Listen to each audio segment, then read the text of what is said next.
Chapitre 231. Non, tu dois rentrer. 2. À l'extérieur du château, Gillian inclina la tête devant Ghislain et fit son rapport. Les préparatifs du départ sont terminés. Bien. Assure-toi de livrer Devon et les provisions au baron Valois le plus rapidement possible, avant qu'Amelia n'ait une chance d'agir. Compris. Avant même que Devon ne puisse reprendre ses esprits, Gillian l'entraîna et rejoignit le cortège. Les forces de Fenris se dirigèrent vers le territoire du baron Valois à toute vitesse, sans repos. À ce moment-là, Amelia reçut le rapport selon lequel Ghislain avait enlevé Devon et serra les dents de frustration. Comment a-t-il réussi à chronométrer parfaitement et à renvoyer Devon? Elle savait bien que Ghislain avait une idée précise de ses actions.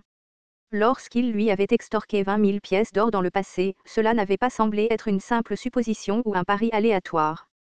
Mais prédire le moment exact où elle agirait et éliminer Devon avant, c'était quelque chose qu'elle n'avait pas prévu. Et pour couronner le tout, il avait même organisé un banquet pour jeter un écran de fumée. Ce bâtard de Ghislain. Les entrailles d'Amelia bouillonnaient de rage. Elle l'avait toujours considéré comme un adversaire particulier mais finalement jetable. Mais cette fois, après avoir été complètement surpassée par Ghislain, elle réalisa à quel point elle avait eu tort. Même en le surveillant depuis qu'il s'était emparé du territoire du comte Cabaldi, elle était tombée dans le piège de ses plans. La différence d'information était trop grande. Non, ce n'est pas seulement une question d'information. À ce niveau, c'était comme s'il avait directement observé et prédit chacun de ses mouvements et de ceux d'Harold. Il revisita toutes les réalisations de Ghislain jusqu'à présent. Le développement de la forêt des bêtes, la victoire lors du siège de Ferdium, la création de cosmétiques, sa prédiction de la sécheresse, les rumeurs d'une machine volante et d'innombrables chevaliers se ralliant sous sa bannière. Est-ce quelque chose qu'une seule personne pourrait accomplir en si peu de temps? Un frisson parcourut la colonne vertébrale d'Amelia. C'était logiquement impossible. Ses exploits à eux seuls étaient comparables à ceux d'un héros légendaire dans le mythe fondateur d'une nation. Même la préparation à la sécheresse, qu'elle avait initialement attribuée à la chance, lui semblait désormais une véritable prédiction. Aurait-elle pu agir comme Ghislain à sa place? Non. C'était impossible.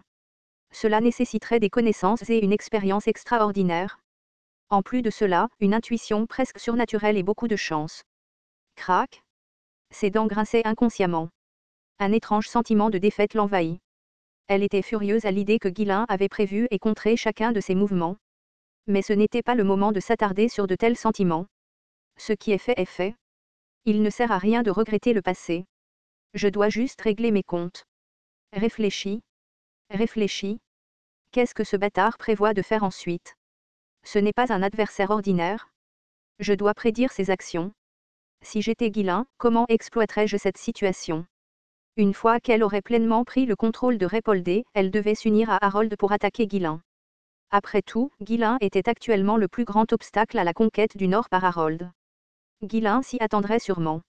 Il prendrait des mesures pour l'empêcher de s'allier à Harold. Utiliser Devon fournirait une justification pour attaquer cette région. Amelia envisagea cette possibilité mais secoua rapidement la tête.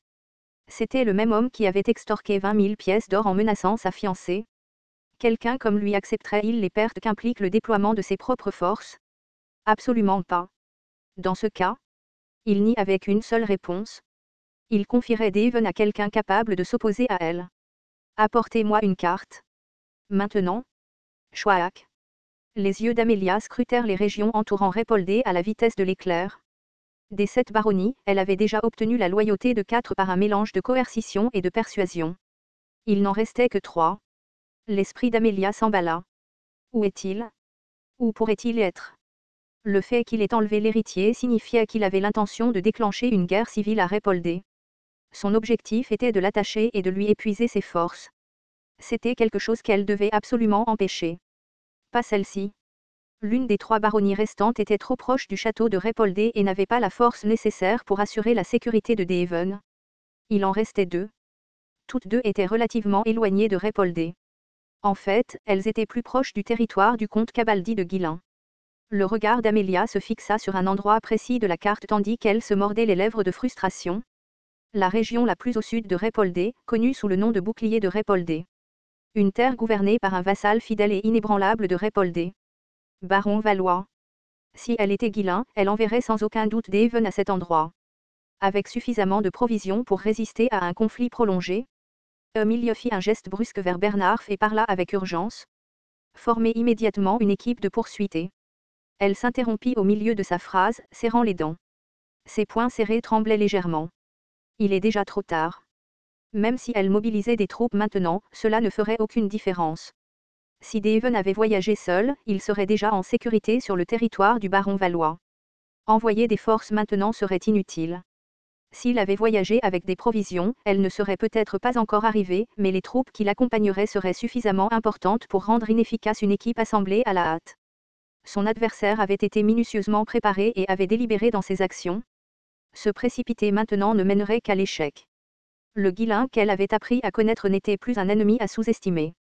Fermant les yeux, elle se stabilisa, sa respiration ralentissant progressivement jusqu'à ce que son sang-froid revienne. Bernarf. Oui. Informer les seigneurs des 2 baronnies restantes, à l'exception du baron Valois, qu'ils ont un mois pour prêter serment de loyauté. S'ils ne prêtent pas serment d'allégeance dans ce délai, je déploierai l'armée contre eux.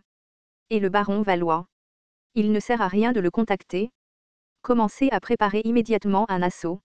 Il se terrera dans son château et refusera d'en sortir. Assurez-vous que nous ayons le matériel de siège approprié pour l'attaque. Je veillerai personnellement à ce qu'il soit écrasé. À ce moment-là, Conrad, le chef de la guilde marchande d'Axiom, a prudemment donné son avis. Le baron Valois est un commandant renommé. Ne serait-il pas plus sage d'essayer de le persuader? Il résistera jusqu'au bout. C'est exactement le genre d'homme qu'il est. Et en plus, l'expression d'Amélia devint froide alors qu'elle continuait. Deven est là aussi. Je m'assurerai de lui trancher la tête moi-même. Bien, tout se passe bien. Quand Gillian revint après avoir livré Deven en toute sécurité, le visage de Guilin s'illumina d'un sourire satisfait. Il y n'aurait d'autre choix que de s'engager dans une guerre contre le baron Valois. Une fois que cela se produirait, elle serait trop préoccupée par le conflit pour intervenir de ce côté. Tout autre plan de sa part deviendrait également difficile à exécuter. Le baron Valois n'était pas quelqu'un avec qui on pouvait facilement composer lorsque l'attention était partagée. Pendant ce temps, Harold était sous la pression de la faction royale, ce qui l'empêchait de déclencher une guerre immédiatement. Après sa tentative d'assassinat ratée, Harold doit être furieux et planifier son prochain coup. Les 2 adversaires étaient dans des positions où ils ne pouvaient pas agir de manière imprudente. Guilin avait l'intention de profiter de cette accalmie pour se concentrer sur le développement de son territoire. Sur le territoire, le nombre d'incubateurs à grande échelle avait augmenté de façon spectaculaire, entraînant une explosion de la production de volailles. Avec une abondance de viande, les citoyens du territoire étaient ravis, leurs acclamations résonnant dans tout le pays. Le seigneur Guilin est vraiment remarquable. Comment peut-il même avoir de telles idées? Une abondance de viande. Je n'aurais jamais pensé voir ce jour de mon vivant. Pour les habitants du territoire, la viande était une denrée rare, dont ils ne pouvaient même pas rêver. Beaucoup d'entre eux n'avaient même pas les moyens d'acheter du pain, et encore moins de la viande. Auparavant, la viande était réservée aux nobles et aux chevaliers. Même eux avaient eu du mal à en profiter après la sécheresse, qui avait considérablement réduit le nombre de cheptels. Mais maintenant, la viande et plus précisément le poulet étaient abondantes partout, ce qui procurait une immense joie aux gens. Même les elfes qui suivaient un entraînement physique s'offraient le luxe depuis longtemps perdu de manger de la viande à leur guise, certains d'entre eux pleurant d'émotion. Bon sang! Pourquoi est-ce que ça me rend si heureux? Ce n'est pas comme si on m'avait donné un produit de luxe. Nous ne mangions que les meilleurs aliments. Ce territoire misérable, c'est tellement exaspérant. C'était délicieux, mais salé et faisait pleurer. Regarder Gordon dévorer 100 poulets à lui tout seul était particulièrement déchirant. Très bien. Si tu as fini de manger, commençons immédiatement à faire de l'exercice. Tu dois l'absorber rapidement pour développer tes muscles. Faisons de cette journée une journée productive. Aucune perte musculaire n'est autorisée.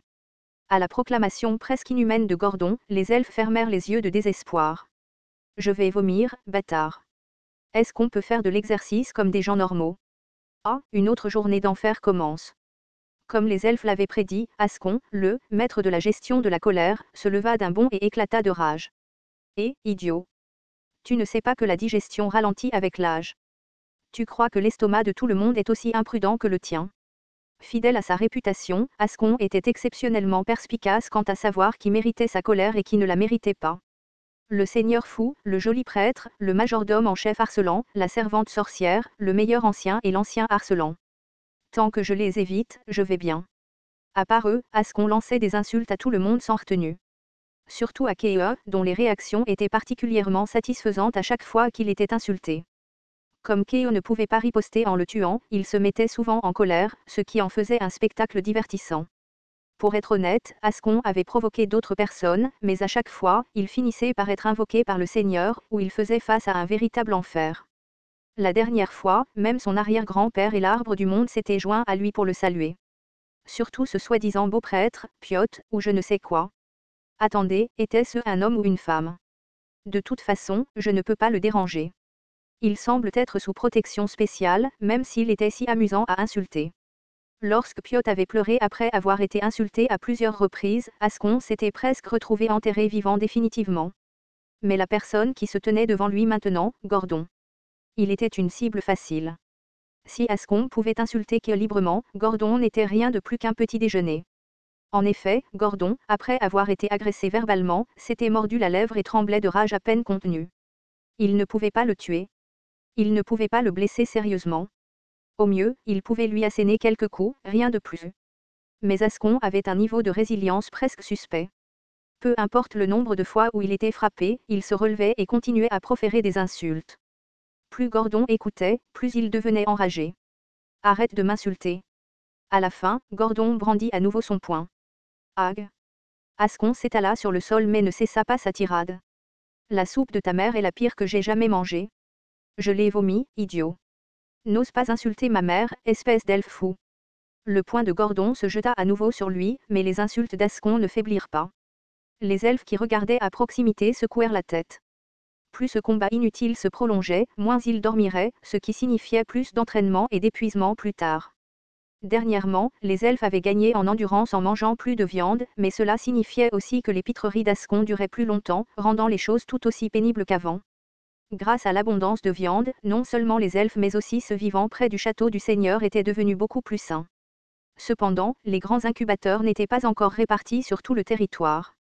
Le coût de leur installation était encore trop élevé.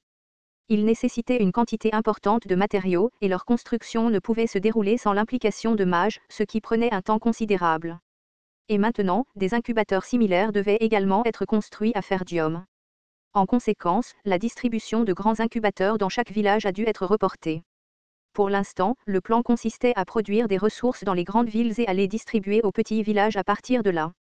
La première étape de ce plan était l'infrastructure, les routes. Sous les ordres de Guillain, une main-d'œuvre massive a été déployée pour construire des routes à un rythme rapide. Avec Ferdium fournissant des soldats et des ouvriers, de nombreuses routes principales reliant les principaux villages et les châteaux étaient déjà en bon état. Le problème était que ces routes n'étaient pas encore pleinement utilisées. Rassemblant ses serviteurs, Guillain a fait part de ses intentions. Maintenant que les routes sont construites, il est temps de lancer une révolution des transports. Un transport plus rapide signifie un développement plus rapide du territoire. À cela, Claude a demandé, allez-vous vous procurer un grand nombre de chevaux comme vous l'avez mentionné auparavant? Exactement. Pour l'instant, les chevaux du territoire sont principalement destinés à un usage militaire, n'est-ce pas? Parce que nous manquons de chevaux, les transports sont lents. Le transport de nourriture, de viande et de matériaux de construction était inefficace sans moyen de transport approprié. Cependant, comparé à la taille du territoire, le nombre de chevaux était terriblement insuffisant, ce qui entraînait des retards dans la distribution des ressources. En fait, l'aspect le plus chronophage des projets de construction à Fanry était l'attente des matériaux. En réalisant cela, Guillain décida qu'il était temps de sécuriser davantage de chevaux, pas seulement pour le transport, mais pour un autre objectif essentiel. Pour former une force de cavalerie à grande échelle, nous avons besoin de beaucoup plus de chevaux. Pour améliorer la force militaire, le nombre d'unités de cavalerie devait augmenter. Actuellement, la majeure partie des forces du territoire était constituée d'infanterie. Saisissant l'occasion, Claude revint sur une conversation précédente. Alors, comment comptez-vous vous les procurer? Vous avez dit que vous expliqueriez plus tard. Vous n'êtes pas contre l'idée, n'est-ce pas? Bien sûr que non. Tout ce que vous avez fait jusqu'à présent a été un succès, alors pourquoi m'opposerais-je à cela? À ce stade, les nerfs de Claude s'étaient durcis. Ayant vu d'innombrables idées absurdes réussir, il avait adopté une mentalité du type « voyons ce qui se passe ». Les autres serviteurs ressentaient la même chose. Ils hochèrent la tête avec des expressions sans âme. Les chevaux sont absolument nécessaires. Notre Seigneur trouvera sûrement un moyen. Que le Seigneur fasse ce qu'il veut? Guillain sourit de satisfaction. La vraie sincérité finit par trouver un écho auprès des autres, et il pouvait désormais éviter les explications fastidieuses. Saisissant l'instant, il parla avec audace. Vous savez tout que mon père a passé des années à lutter dans la forteresse du Nord, n'est-ce pas? Oui, bien sûr. Il a travaillé sans relâche pour repousser les raids barbares, malgré le manque de fonds et de main-d'œuvre. C'est vrai. Nos ancêtres ont enduré de grandes difficultés à cause d'eux, ce qui a maintenu notre territoire perpétuellement pauvre. C'était déjà assez grave, mais ils ont empiré les choses.